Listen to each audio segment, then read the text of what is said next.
기도하는 자는 희망이 있습니다 라는 제목으로 잠시 말씀에 나누고자 합니다. 우리 예수님께서 신약성경 곳곳에 기도에 관해서 많이 말씀해 주셨습니다.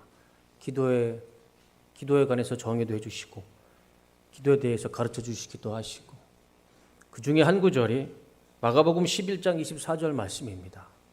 그러므로 내가 너희에게 말하노니 무엇이든지 기도하고 구하는 것은 받은 줄로 믿으라. 그리하면 너희에게 그대로 되리라. 예수님의 말씀입니다. 기도에 대한 가르치심이고 기도에 대한 정의시죠. 복잡할 거 없습니다. 어려울 것도 없어요. 기도는 구하는 것입니다. 그런데 그 구하는 것이 무엇이든지 받은 줄로 믿고 구하는 겁니다. 그러면 그대로 될 것이다. 이것이 기도잖아요.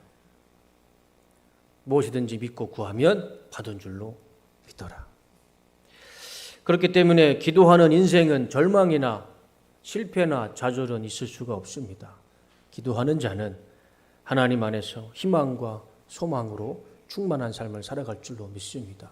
왜냐하면 우리가 믿고 기도하기 때문에, 그리고 그 기도가 내 삶 가운데 나타날 것을 믿고 기도하기 때문에, 또 하나님은 그것을 역사해 주시기 때문에 기도하는 자의 인생은 절대 절망하지 않을 것입니다.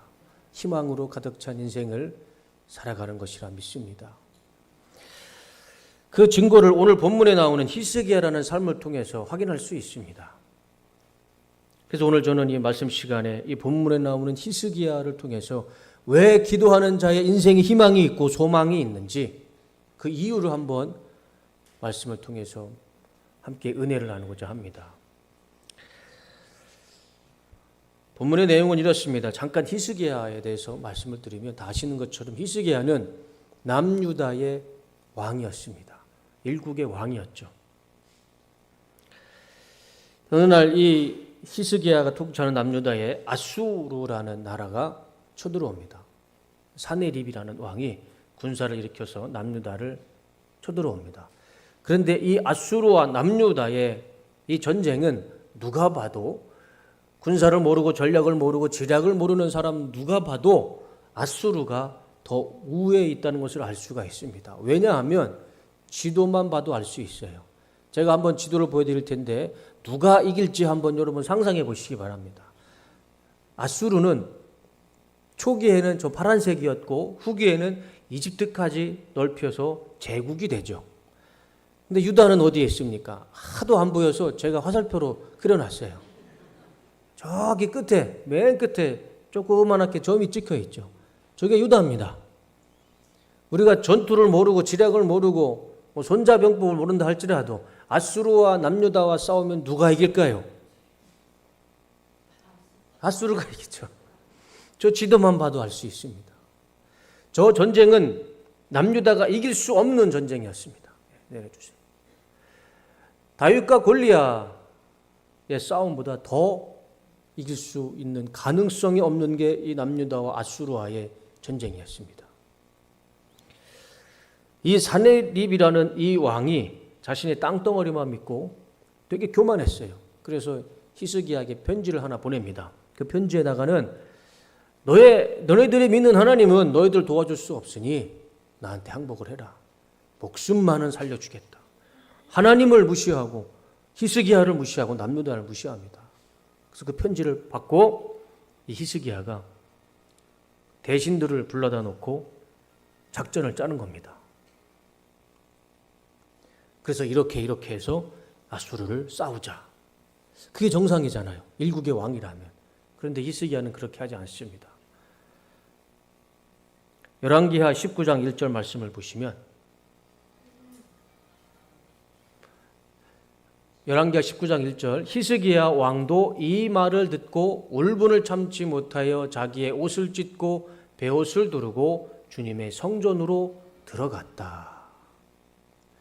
그러니까 히스기야 왕은 그 협박 편지를 받고 대신들을 모아다가 어떻게 이 나라를 살려야 될지 전쟁에 대해서 상의한 것이 아니라 그 편지를 가지고 왕의 옷을 벗고 삼베옷을 입고 성전에 올라가서 하나님 앞에 기도하기 시작합니다. 상식적으로는 이게 이해할 수 없는 일이죠. 그렇지만 히스기야는 자신의 옷을 다 왕의 옷을 찢어버리고 삼배 옷을 입고 겸손히 성전에 가서 하나님께 기도를 드립니다. 하나님께 기도하는 자를 하나님이 그 기도를 응답하실까요? 응답하지 않으실까요? 하나님은 멋있게 기도를 들어주십니다. 열왕기하 19장 35절 하나님은 히스기야 왕의 기도를 이렇게 들어주십니다. 그날 밤에 주님의 천사가 나아가서 아수르 군의 진영에서 18만 5천 명을 쳐 죽였다. 다음날 아침이 밝았을 때에 그들은 모두 죽음으로 발견되었다. 아시리아의 사냐립 왕이 그곳을 떠나 니느웨 도성으로 돌아가서 머물렀다. 아수르의 왕이요 도망갔습니다. 그리고 그 군사 18만 5천 명이 하루아침에 다 죽었어요. 천사를 보내셔서 그 천사 한 명이 18만 5천 명을 전사를 다 죽이고 남유다를 구원합니다. 있을 수 없는 일이 일어났죠. 기적이 일어난 겁니다. 그리고 시간이 지났습니다. 어느 정도 세월이 지난 후에 안타깝게도 이 히스기야가 죽을 병에 걸려요.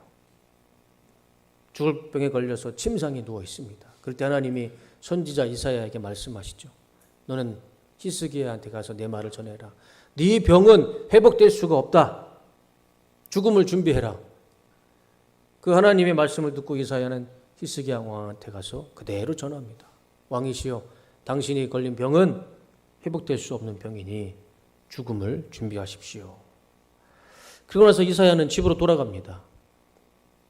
그런데도 히스기야는 그 이야기를 듣고 하나님의 말씀을 들었음에도 불구하고 히스기야는 자신의 생명을 포기하지 않습니다. 침상에 누워서 고개를 돌려서 벽을 향하고 하나님 앞에 기도하기 시작합니다. 열왕기하 20장 2절 말씀 보여주시죠. 이 말을 듣고서 히스기야는 그의 얼굴을 벽 쪽으로 돌리고 주님께 기도하여 아뢰었다. 주님께 빕니다. 제가 주님 앞에서 진실하게 살아온 것과 온전한 마음으로 순종한 것과 주님께서 보시기에 선한 일을 한 것을 기억해 주십시오. 이렇게 기도하고 나서 히스기야는 한참 동안 흐느껴 울었다. 침상에서 하나님 앞에 살려달라고 기도하는 거예요. 분명 하나님의 말씀은 떨어졌습니다. 이사야를 통해서 너는 죽을 것이고 이 병은 회복될 수 없는 병이다. 그러니 죽음을 준비해라. 분명히 하나님의 말씀이 있었음에도 불구하고 히스기야는 포기하지 않았습니다. 하나님 앞에 살려달라고 기도하기 시작했어요. 그랬을 때 하나님께서 역시 히스기야의 기도를 들어주십니다. 집으로 가는 이사야에게 말씀하시죠. 이사야야, 집으로 가지 말고 히스기야로 돌아가라. 열왕기하 20장 5절 말씀을 보시면 하나님이 이사야에게 이렇게 말씀하십니다. 너는 되돌아가서 내 백성 주권자인 히스기야에게 전해라. 내가 히스기야의 기도를 들었고 히스기야의 눈물을 보았으니 내가 4일 만에 히스기야의 병을 고쳐주고 15년을 더 살게 할 것이고 남유다를 보호해 줄 것이다. 나의 이야기를 히스기야에게 가서 전해라. 그래서요, 히스기야가 죽을 병에 걸려서 침상에 누워있는 히스기야 4일 만에 일어났고 15년을 더 살게 되고 남유다는 안전하게 됩니다. 이것이 오늘 우리가 읽었던 본문의 말씀이죠. 이 본문을 통해서 두 가지 은혜를 한번 생각해 봤으면 좋겠어요. 첫 번째는 히스기야 한 명의 기도가 나라를 살렸습니다. 상대가 안 될 만큼 거대한 제국이죠. 제가 지도를 보여드린 이유가 있습니다. 이거는 싸워서 이길 만한 상대가 아니에요. 이길 수 없는 전쟁이었고 이길 수 없는 싸움이었습니다. 그런데 그 전쟁에서 남유다의 병사 한 명도 죽지 않았어요. 오히려 아수르 군대 18만 5천 명이 죽었습니다. 아수르의 왕은 집으로 무서워서 도망갔습니다. 이 기적이 왜 일어났을까요? 어떻게 일어났을까요? 제가 아무리 성경을 읽어보고 아무리 찾아봐도 이유는 한 가지입니다. 히스기야는 기도했고 하나님은 응답하셨습니다. 이거 외에는 이것을 설명할 길이 없어요. 히스기야는 기도했고 하나님은 응답하셨습니다. 그랬더니 아수르 군대를 하나님이 멋있게 다 정리해 주시고 사나립 왕은 집으로 도망가는 그런 기적을 하나님께서 보여주신 것이죠. 두 번째 우리가 봐야 될 것은 히스기야는 기도로 죽음을 극복했습니다. 기도로 그의 질병도 극복했고 그의 죽음도 극복했습니다. 이사야 선지자가 히스기야에게 이야기를 하죠. 하나님의 말씀이 이렇습니다. 당신 더 이상 살 길이 없으니 죽음을 준비하십시오. 그렇지만 히스기야는 결과적으로 그 죽음의 병에서 4일 만에 살았고 15년을 더 살았습니다. 침상에 누워서 다 죽어가면서도 하나님 앞에 고개를 벽으로 향하고 통곡하면서 기도했습니다. 하나님 나를 살려주시옵소서. 그랬을 때 하나님이 히스기야의 기도를 참 멋있게 들어주시죠. 태양을 10도로 뒤로 물러나게 하십니다. 태양을요 10도로 뒤로 10도로 물러나게 하시고 히스기야를 15년을 살게 해주십니다. 이 기적이 왜 일어났을까요? 어디에 이 기적의 이유를 찾을 수 있을까요? 아무리 성경을 읽어봐도 이유는 하나밖에 없습니다. 히스기야는 기도했고 하나님은 응답하셨습니다. 이것밖에 없잖아요. 히스기야가 기도했을 때 태양이 10도로 뒤로 물러가는 기적을 하나님이 보여주셨고 죽을 병에서 4일 만에 살아났고 15년을 더 살았습니다. 우리가 이 말씀 속에서 이것을 기억했으면 좋겠습니다. 남유다가 이길 수 없는 전쟁에서 이길 수 있었던 이유는 죽을 병에서 4일 만에 살아나고 15년을 살 수 있었던 이 기적은 하나님께 기도했던 히스기야의 기도에 있었고 그 기도를 들으시고 응답하셨던 하나님의 은혜가 있었기에 이런 기적과 은혜는 나타난 것이라 믿습니다. 마가복음 11장 24절에 예수님이 이렇게 말씀하시죠. 너희가 기도하고 구하는 것은 무엇이든지 받은 줄로 믿어라. 그러면 그대로 될 것이다. 이것이 기도이고 이것이 기도일 때 하나님께서 믿은 대로 기도할 때 그걸 그대로 주시겠다는 약속의 말씀이기도 합니다. 기도가 이런 것이라면 기도에 이런 능력과 권세가 있다라면 우리 기도할 만하잖아요. 그렇잖아요. 하나님 앞에 기도하는 히스기야가 나라를 살리고 그의 죽을 병도 고치고 15년을 살고 태양을 15도로 돌린다면 그것이 기도의 능력과 권세라면 우리 할 만하지 않습니까? 우리도 기도했을 때 하나님께서 히스기야에게 보여주신 그 능력과 기적을 그대로 우리 삶 가운데서도 역사해 주실 줄로 믿습니다. 이래서 안 되고 저래서 안 되고 이것 때문에 안 되고 나는 바빠서 안 되고 직장 때문에 안 되고 가정 때문에 안 되고 그런 이유와 핑계는 하나님 앞에 다 내려놓으시고 히스기야처럼 거추장스러운 내 몸에 내 삶에 있는 껍데기 이 왕의 옷은 다 찢어버리고 삼배 옷을 입을지라도 하나님 앞에 성전에 올라가서 기도했을 때 하나님은 그 기도의 응답을 들어주실 줄로 믿습니다. 지금 당장 죽을 병에 걸려서 침상에 누워 있을지라도 포기하지 않고 하나님 앞에 기도했던 그 히스기야의 그 기도를 우리도 그대로 순종하며 포기하지 않고 기도했을 때 우리에게도 동일한 은혜는 나타날 것입니다. 이사야 59장 1절 말씀을 보시면 여호와의 손이 짧아 구원하지 못하심도 아니요 귀가 둔하여 듣지 못하심도 아니라. 하나님의 손이 짧아서 우리를 구원하지 못하시는 건 아닙니다. 하나님의 귀가 어두워서 우리의 기도를 듣지 못하시는 분도 아니죠. 문제가 있다면 땅의 문제이고 사람의 문제이지 하나님의 문제는 아닐 것입니다. 우리 하나님은 능력이 있으시는 분이시고 우리의 기도를 들어주시는 분이십니다. 기도에 응답이 안 되고 내 삶에 기적이 없고 은혜가 없고 구원이 없다면 하나님의 문제가 아니라 그건 나의 문제겠죠. 성경을 보면 하나님은 유대인이건 이방인이건 신분과 성별과 나이와 인종을 불문하고 하나님께 기도하는 자를 하나님이 축복하시고 그 기도를 응답해 주십니다. 하나님은 모든 나라와 민족의 하나님이십니다. 어느 나라, 어느 민족, 누가 됐든 하나님께 기도하는 자는 하나님이 그 기도를 들으시고 응답해 주실 것입니다. 예수님도 마태복음 7장에서 또 한 번 기도를 강조하시죠. 구하라. 그러면 구할 것이고, 찾아라. 그러면 찾을 것이고, 두드려라. 그러면 열릴 것이다. 예수님이 기도를 가르쳐 주시는 거잖아요. 우리가 구하면 얻을 것이고, 찾으면 찾을 것이고, 두드리면 열릴 것이다.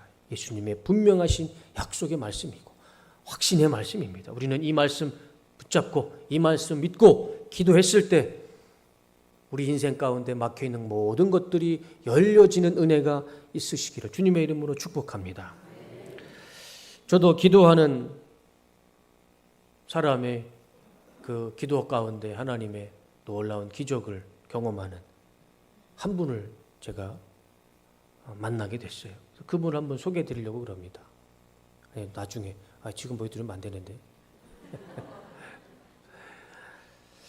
의사들이 말하는 최악의 암, 사망률이 가장 높은 암이 췌장암이라고 합니다. 이 췌장암은 발견되면 거의 사기나 말기이기 때문에 더 이상 손을 쓸 수 없는 무서운 암이 췌장암이라고 합니다. 이 췌장암 말기에 걸린 장로님이 계셨습니다. 사망 선고를 받은 거죠. 이분은 제가 옛날 이야기라 가물가물한데 연세대학교에서 대한민국 최초의 럭비 선수였다고 합니다. 연대인지 고대인지는 잘 모르겠지만 아무튼 대한민국 최초로 럭비 선수로 운동선수로 럭비 선수로 차출이 됐던 분이었어요.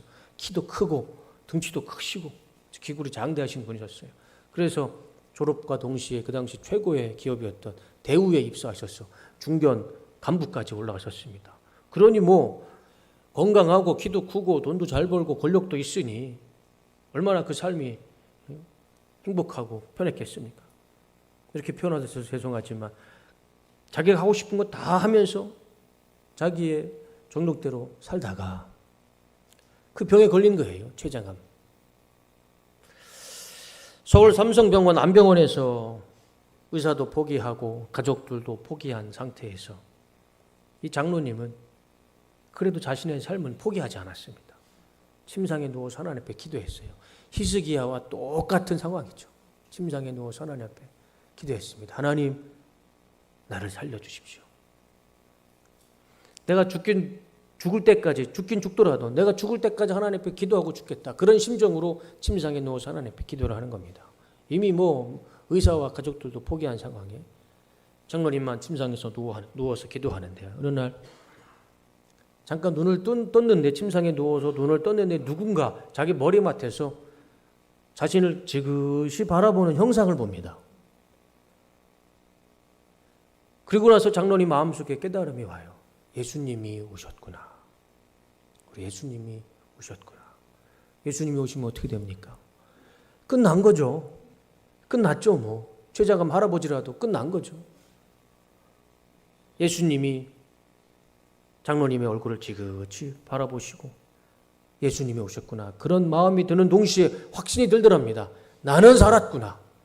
나는 이제 살았구나. 그런 마음에 확신이 들더랍니다. 그래서요. 실제로 췌장암이 다 사라지고 죽으러 들어갔던 병을 본인 스스로 두 발로 걸어 나오는 역사가 나타났던 겁니다. 그래가지고 새로 얻은 삶, 하나님이 창조하신 이 창조물을 사진에 담겠다고 중앙대학교 사진과를 들어가서 사진 기사가 돼서요. 사진 작가가 됩니다. 사진 인제 보여주세요. 네, 이때 보여드렸어야 되는데. 네, 류영기 장로님이십니다. 이분이에요. 이분. 틈새 생명이라는 주제를 가지고 정말 생명이 없는 곳에 없을 것 같은 곳에서도 생명이 있는 것을 사진으로 담아서 하나님의 이 생명, 그 생명을 주관하시는 하나님을 사진으로 저렇게 전도하시고 하나님께 영광을 올려드리는 사진 작가로 살아가고 계세요. 네, 이제 내려주세요. 여러분, 저것을 무엇으로 어떻게 설명할 수 있겠습니까? 의사도 포기한 췌장암 말기 환자가 자신의 두 발로 걸어서 나왔어요. 이걸 어떻게 설명하겠습니까? 췌장암 말기 환자가 살아서 사진작가로 전시회를 합니다. 이거를 어떤 의학으로, 어떤 과학으로, 어떤 사람이 이것을 이성적으로 설명할 수 있겠습니까? 할 수 없습니다. 아무리 과학이 발달하고 의학이 발달해도 이것은 설명 가능할 수가 없죠. 사람은 설명할 수 없지만 기도하는 자는 설명할 수 있습니다. 기도하는 자는 설명이 가능합니다. 무엇으로든 설명이 가능합니다. 왜냐하면 기도하는 자는 희망이 있고, 기도하는 자는 하나님이 축복하시고 역사해 주시고 변화시켜 주시기 때문에 기도하는 자는 설명이 가능합니다. 이 장로님이 침상에 누워서 자신의 삶을 포기하지 않고 끝까지 하나님 앞에 기도했을 때 하나님은 그의 질병을 고쳐주셔서 사진작가로 하나님의 영광을 올려드리는 인생을 살아가는 것을 우리는 유영기 장로님의 삶을 통해서 알 수가 있습니다. 기도는 나를 버리고 하나님을 의지하는 것입니다. 히스기야처럼 이 고추장스러운 왕의 옷, 뭐가 그리 중요하겠습니까? 나라가 망하고 자기도 죽을 판국에 내가 걸치고 있는 내 명예, 권력, 돈, 뭐가 중요하겠습니까? 내 거쳐진 이 왕의 옷은 다 버리고 삼배 옷으로 갈아입고 겸손하게 하나님 앞에 성전에 올라가서 기도했을 때, 나를 버리고 하나님을 의지했을 때 하나님은 그 인생을 책임져 주시는 줄로 믿습니다. 기도하는 인생은 절망 중이라도 반드시 희망과 구원의 역사는 나타날 것입니다. 때로는 우리가 하나님 앞에 기도하면서 참 더디 걸릴 때가 있죠. 하나님 참 내 기도는 왜 그렇게 안 들어주시고 침묵하시고 왜 그렇게 하나님의 기도와 응답이 더디는지. 그렇지만 분명한 것은 우리가 그럼에도 불구하고 포기하지 말고 하나님 앞에 기도해야 할 것은, 기도는 우리의 몫이고 응답은 하나님의 몫입니다. 우리가 하나님의 몫을 감히 거기까지 가서는 안 되죠. 우리는 열심히 기도하면 됩니다.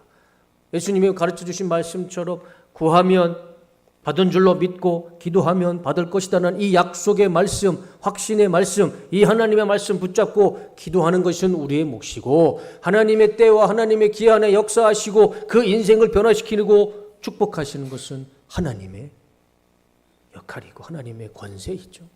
우리는 하나님 앞에 그 말씀 붙잡고 기도할 때에 반드시 우리 인생의 희망이 현실로 나타날 줄로 믿습니다. 예레미야 29장 12절 말씀을 보시면, 너희가 내게 부르짖으며 내게 와서 기도하면 내가 너희들의 기도를 들을 것이요, 너희가 온 마음으로 나를 구하면 나를 찾을 것이요 나를 만나리라. 또 한 번 하나님이 약속해 주십니다. 너희가 내게 부르짖으면 내가 너희의 기도를 들을 것이고, 너희가 나를 찾으면 내가 너를 만날 것이다. 기도하면 들을 것이고 나를 찾으면 만날 것이다. 이것이 하나님의 말씀이고 우리는 이 말씀 붙잡고 기도하는 삶을 살아가야 할 줄로 믿습니다. 지금 우리 인생 가운데 절박한 소원이나 소망이 있다면, 그 누구한테도 말 못하는 인생의 괴로움과 부끄러움이 있다면, 매일 눈물로 고통을 참아내는 육체의 고통과 가시가 있다면 절망하지 마시고 포기하지도 마시고 염려, 걱정, 근심도 하지 마시고 왕의 옷은 다 벗어버리고 겸손한 마음으로 하나님 앞에 나와서 기도하실 때 하나님께서 우리의 인생의 모든 목마름을 하나님께서 해결해 주시고 축복으로 변화시켜 주실 줄로 믿습니다. 아수르에서 남유다를 구원하신 하나님께서 죽을 병에 걸린 히스기야를 살리시고 15년을 더 살게 하신 하나님께서 췌장암 말기 류영기 장로님을 다시 살리셔서 사진작가로 살게 하시는 그 하나님께서 우리의 간절한 기도를 들으실 것이고 우리를 만나 주실 것이고 우리의 기도를 응답해 주실 것이라 믿습니다. 설교를 마치겠습니다. 기도하는 자는 절망하지 않습니다. 그 자리가 절망의 자리라 할지라도 사망의 음침한 골짜기라 할지라도 우리가 그곳에서 해를 두려워하지 않는 것은 우리는 기도하는 자이고, 기도하는 자는 하나님이 반드시 응답해 주시고 역사해 주신다는 하나님의 약속의 말씀이 있기 때문에 우리는 이 말씀 붙잡고 기도하며 살아갈 때 하나님께서 우리의 기도를 반드시 들어주시고 응답해 주시고 역사해 주실 줄로 믿습니다. 한 주간 하나님께서 주신 이 말씀 그대로 하나님께 최선을 다해 기도하고 때를 얻든지 묻었든지 하나님 앞에 기도하며 살아갈 때 우리 삶 가운데 우리 뚝섬교회 모든 성도님들 삶 가운데 하나님의 기적과 은혜가 현실로 나타나는 은혜가 있으시기를 예수님의 이름으로 축원하고 축복합니다. 기도하겠습니다.